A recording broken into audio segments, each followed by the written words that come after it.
Bueno, estamos con una avería y una pequeña pérdida de nafta, así que vamos a tener que reparar nuestro medio de transporte para seguir con esta temporada de videos sobre la historia del Departamento General Ocampo. Detectamos la avería, Poxilina amiga y se acabó el problema.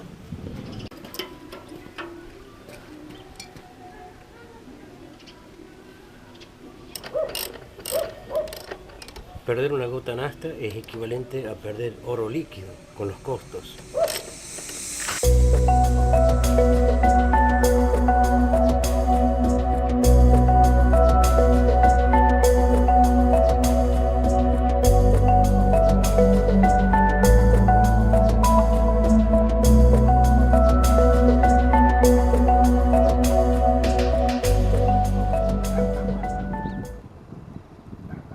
Bien, vamos a tomar un camino vecinal que arranca a la orilla del hipódromo de Milagros. En algún momento vamos a hacer un trabajo sobre la aflicción que hay en la zona con las carreras cuadreras. Bien, son como las 10 de la mañana, hacen unos 15 grados, la verdad un clima bastante agradable. Estamos ya en la segunda quincena de junio. Hasta ahora no han caído heladas importantes y el poblador rural vive muy pendiente de los vaivenes del clima, de este comportamiento de la naturaleza, y dice que si no han caído heladas hasta ahora se va a atrasar la floración, lo que obviamente va a incidir sobre el sustento de la economía ganadera. Y bueno, esta es una sabiduría propia de la población rural que vive pendiente, vuelvo a decir, de las variaciones climáticas, y no lo dice en su lenguaje, pero sin duda estas son consecuencias del profundo cambio climático.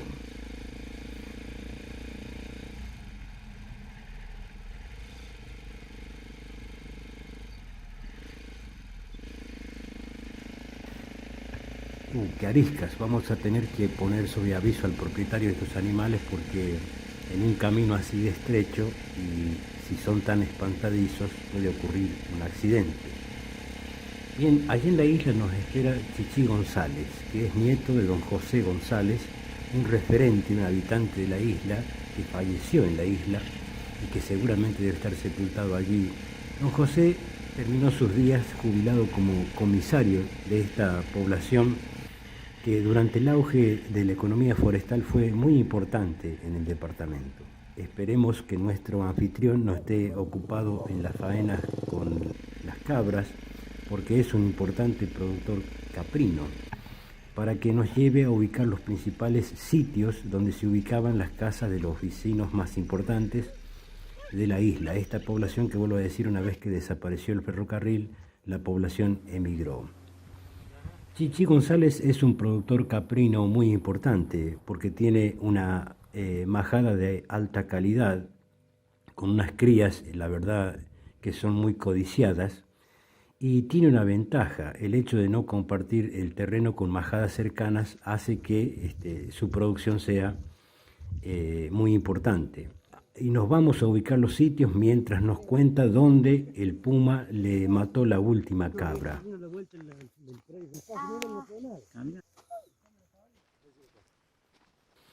Lo primero que me interesa ubicar es la calle y encontramos esta hondonada natural que es lo único que queda de una de las calles principales de la isla, la calle del Poniente, es decir, hacia el oeste, sobre la cual se recostaban las principales viviendas que vamos a relevar en este momento.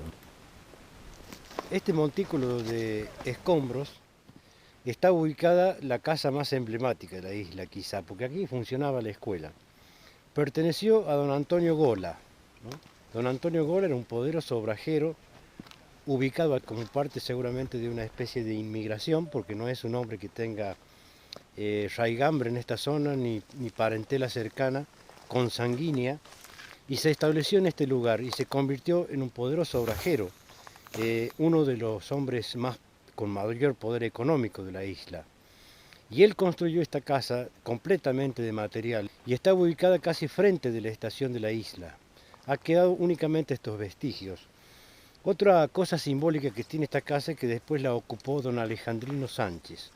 Y aquí hay que hacer una aclaración. Don Alejandrino Sánchez nunca se llamó Alejandrino. Su nombre era Camilo Sánchez. No se sabe en qué momento le comenzaron a decir alejandrino, incluso él firmaba, cuando estampaba su rúbrica, con el nombre Alejandrino Sánchez, siendo que su nombre real era Camilo Sánchez.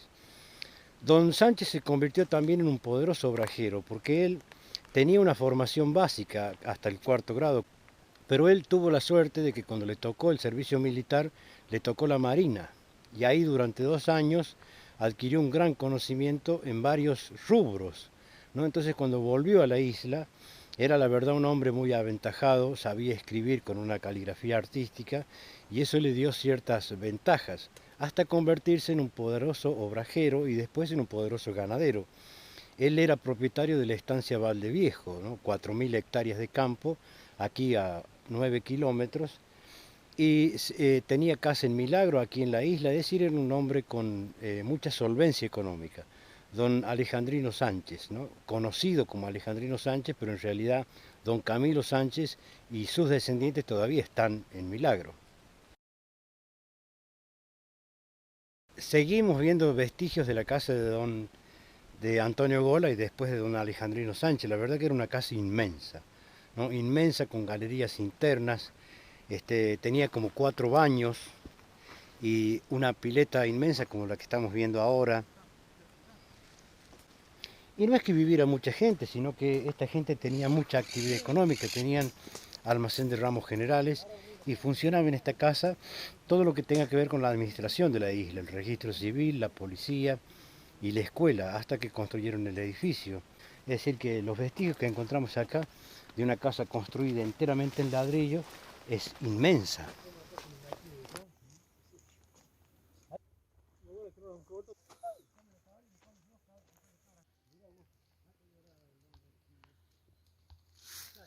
En estos vestigios que hemos encontrado acá vivía don Julio Allende, que después con el tiempo se mudó a Milagro. En esta casa después vivió mucha otra gente que a lo largo del tiempo la fue ocupando, como don Tránsito Aguirre, un poderoso obrajero que con el tiempo se trasladó con su familia a San Solano, y también vivió don Mamerto Guzmán, que con el tiempo se trasladó hasta Milagro. Es decir, varios de los hijos de esta gente se criaron en este lugar, donde hay claros vestigios de la ocupación humana en este punto que se llama la isla. Encontramos aquí también el viejo brocal de un aljibe, con la consiguiente sorpresa de que, no siendo por evaporación, no pierde una gota de agua. En estos vestigios que quedan acá vivía don Santiago Pérez, con su esposa Rita. Sus hijos después se fueron a La Rioja y se convirtieron en dirigentes políticos, son muy conocidos. Después vivió una familia Montivero. Pero en este lugar vivía don Santiago Pérez, un habitante muy importante en la isla, y como vemos en los vestigios, una casa inmensa, también construida con ladrillos. Vemos al fondo también los vestigios de un aljibe, también otra curiosidad, porque todas las casas en esta zona tenían su propio aljibe.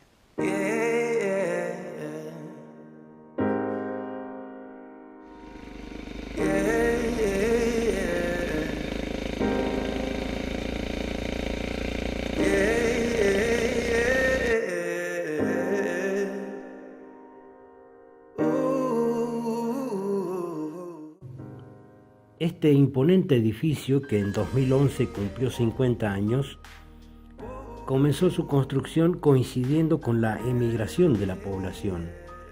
Es en honor a San Nicolás, y hace pocos años hicieron un festejo donde concurrió 500.000 de personas vinculada con la isla, de poblados cercanos y de varios puntos del país. Después no se siguió con esta tradición por los costos obvios, por la logística, para abastecer a tal cantidad de visitantes.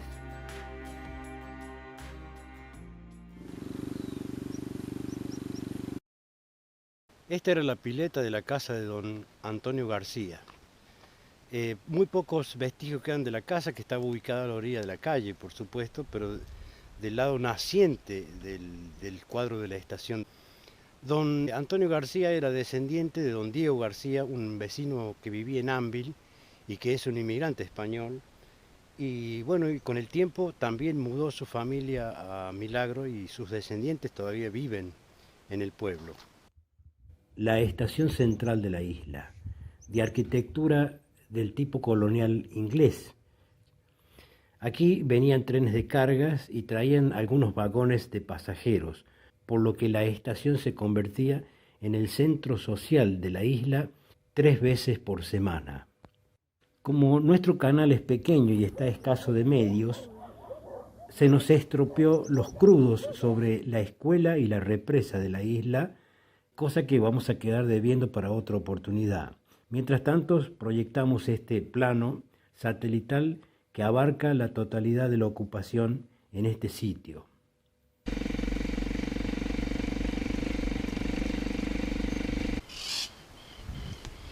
Aquí tenemos un inmenso cartel que da identificatorio de la isla. La isla fue originalmente llamada Estación El 25. En 1931 se comenzó a construir la línea que va desde Milagro hasta Quines. La proyección original era extender la vía hasta San Luis, cosa que no ocurrió nunca. Como las estaciones están ubicadas cada 25 kilómetros, porque en ese tiempo las máquinas eran a vapor, entonces era la distancia prudencial para poder reabastecer las máquinas con agua y leña, entonces las estaciones se fueron diseminando cada 25 kilómetros. Originalmente esta zona se llamaba El 25, Estación El 25. No sabemos en qué momento pasó a llamarse la isla y por qué, tampoco sabemos. Lo que sí sabemos es que esta propiedad está dentro de la Merced Bajo de los Melados, que era de don Desiderio Tello. Y en ese tiempo estaba en manos de la viuda de don Desiderio, doña Ángela Ferreira de Tello. Ella insistía con que le pongan su nombre a este pueblo, entonces hay numerosas notas que están relevadas por el historiador Carlos Aguirre en su libro San Solano, donde la correspondencia de la viuda Ángela pidiéndole a la administración del ferrocarril que le ponga ya sea Villa Ángela, Ángela, Santa Ángela o San Desiderio a este lugar. Porque la pretensión original de la administración del ferrocarril era ponerle San Solano a este lugar en referencia a Francisco Solano, que ha sido tan importante en la historia de La Rioja, de la colonización a través de la religión. Finalmente el ferrocarril le puso San Solano a otro sitio ubicado aquí a 25 kilómetros. Este lugar quedó como Estación El 25.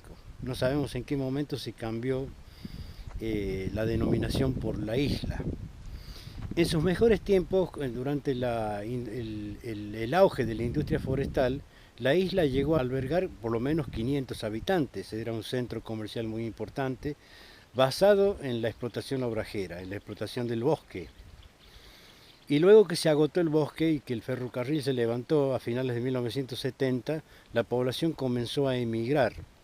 Lo hicieron hacia otros centros urbanos como Milagro mayormente, San Solano, Ulapes y otras partes del país.